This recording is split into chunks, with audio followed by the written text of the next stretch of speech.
Hello guys, I am Isha. आज मैं आपके लिए इकोनॉमी का एक और टॉपिक लाई हूँ जिसको माइक्रो इकोनॉमिक में से लिया गया है। वो है कंज्यूमर बिहेवियर। ये माइक्रो इकोनॉमिक का मेन पार्ट है जिसको मैं आपको इजी वे में समझाऊंगी।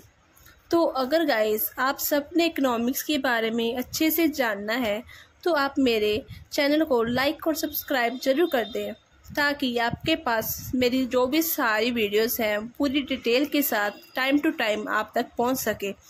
और गाइस प्लीज़ बेल आइकन को दबाना ना भूलें। तो चलिए गाइस हम शुरू करते हैं। अब कंज्यूमर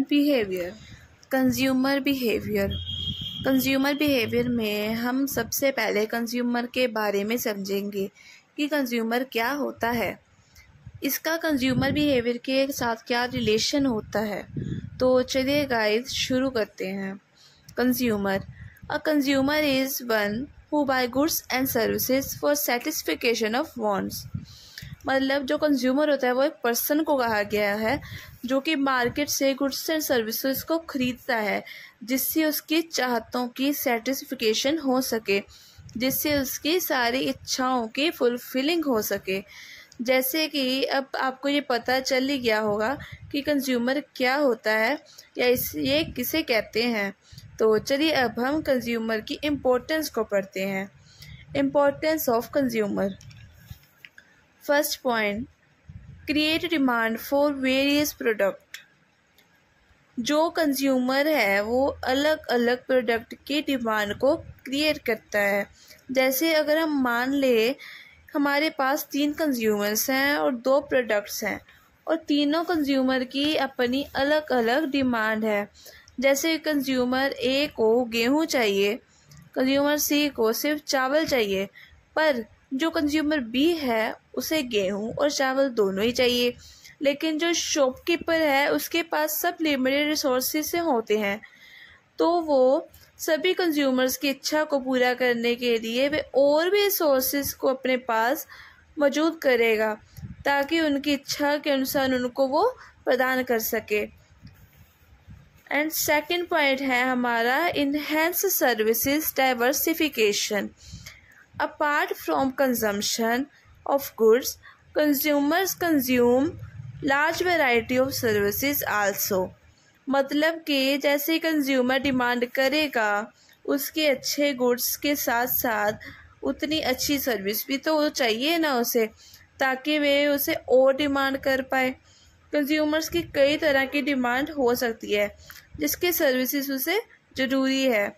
जैसे ये हेल्थ केयर, बैंकिंग या इंश्योरेंस सर्विसेज के साथ रिलेटेड बहुत सी और सर्विसेज हो सकती हैं जिसको पूरा करना बहुत ही आवश्यक होता है। एंड नेक्स्ट पॉइंट है हमारा increase demand for consumer goods. इस लाइन से तो वैसे आपको पता चल ही गया होगा कि मैं क्या कहना चाहती हूँ, फिर भी आपके डाउट को क्लियर करने के लिए बता देती हूँ। कंज्यूमर गुड्स की डिमांड को बढ़ाना। कंज्यूमर गुड्स को 2 तरह से लिया जाता है, durable goods and non durable goods. Durable goods वो होता है जिसका उपयोग 3 साल से ज़्यादा किया जा सकता है। जैसे वो 3 साल में ज़्यादा उपयोग होने वाली चीज़ें तो इलेक्ट्रॉनिक होंगी ना, जैसे रेफ्रिजरेटर को ले लो, बाईसाइकिल को ले लो और एक्सेट्रा हम कोई भी चीज़ ले सकते हैं। वैसे ही नॉन ड्यूरेबल गुड्स भी आप समझ गए होंगे। ड्यूरेबल गुड्स के ऑपोजिट जो हो वो है नॉन ड्यूरेबल। मतलब जैसे ड्यूरेबल गुड 3 साल से ज़्यादा है वैसे नॉन ड्यूरेबल 3 साल से कम। और 3 साल से कम चलने वाली चीज़ें हमारे पास होती हैं जो फूड स्टफ्स होते हैं, ड्रिंक्स होती हैं, ये सब। तो जैसे हमने कंज्यूमर के बारे में समझा वैसे ही अब हम बिहेवियर का भी तो जानेंगे। Behaviour means the way you act और बिहेव। अगर जैसे आप किसी चीज़ पे एक्ट करेंगे, जैसा आप उसे रिएक्शन देंगे, वैसे ही आपका बिहेव दूसरों को दिखेगा, उसे हम कहेंगे बिहेवियर। अब हम कंज्यूमर बिहेवियर को समझेंगे। Consumer behaviour deals with how consumer spend his income among all the different goods and services।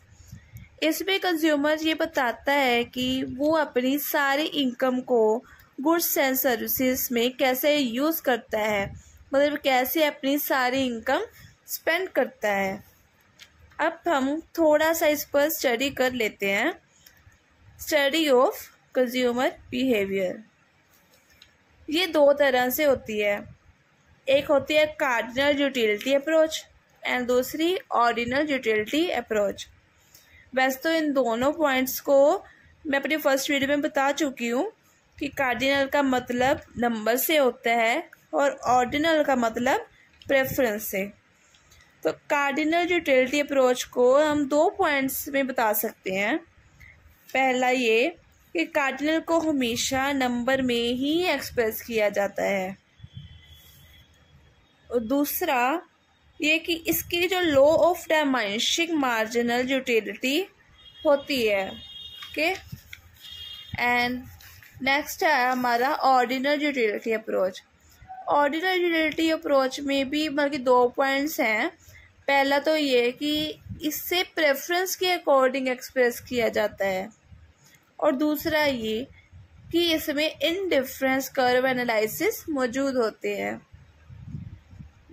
आज हमने कंज्यूमर बिहेवियर का ये टॉपिक फिनिश कर लिया। तो गाइस, अगर आपको मेरी इस वीडियो में कोई भी कंफ्यूजन हो या आप मतलब कि आपको कोई भी डाउट हो ना, तो आप इसे कमेंट में मुझे बता सकते हैं ताकि मैं आपके उस डाउट को, उस कंफ्यूजन को क्लियर कर सकूं। ओके, तो ओके गाइस, आज के लिए इतना ही। प्लीज़ मेरे चैनल को लाइक एंड सब्सक्राइब जरूर कर दें ताकि मेरी वीडियोस आप तक जरूर पहुंच सके time to time. Okay, bye guys, love you.